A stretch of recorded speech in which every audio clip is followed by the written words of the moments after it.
If indeed we could all embrace God, our country would certainly grow both morally, spiritually, and yes, economically. Hi everyone, Barak Lurie and the Barak Lurie Show. Today I want to talk to you about unity. Imagine first, however, that you have a choice of going into only one of two conference rooms, say in one of those big lavish hotels. In conference room A, there might be a whole bunch of men that are more or less my age, who are professionals, who are lawyers, who do my kind of work, who live more or less within, let's say, a 10-mile radius of where I live. Maybe they also like mountain biking too, and in addition, perhaps they like the same kind of food that I like. But that's all that they have in common, is that they are like me in those particular areas, and that's it. In conference room B, it's the same number of people. The conference room is the same size. However, the people inside are from all walks of life. They're old and young, they're black and white, they're from Asia, Native Americans, let's say. Perhaps they have many different hobbies. Some like knitting, some people like mountain biking, like I said before. But there's only one thing that they all have in common, and that is that they all love God. God is a very big part of their lives.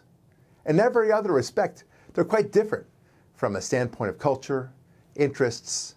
Which conference room would you rather go to?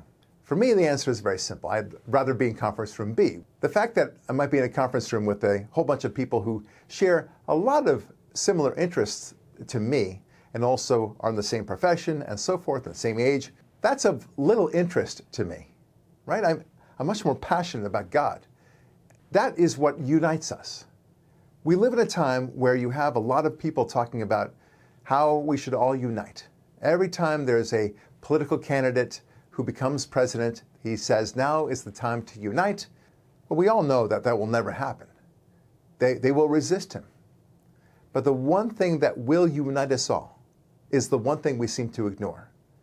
If indeed we could all embrace God in the way that we used to embrace God in the 50s and yes, even the early 60s, our country would certainly grow both morally, spiritually, and yes, economically.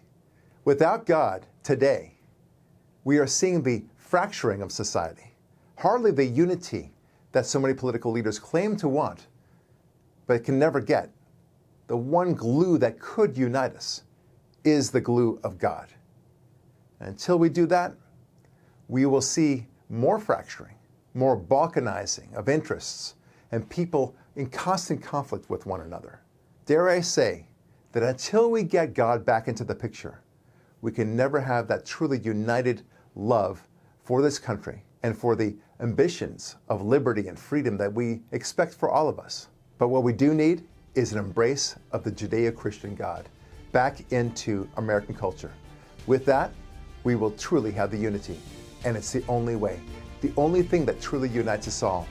I'm Barak Lurie. Thanks for watching, and we'll talk with you next week.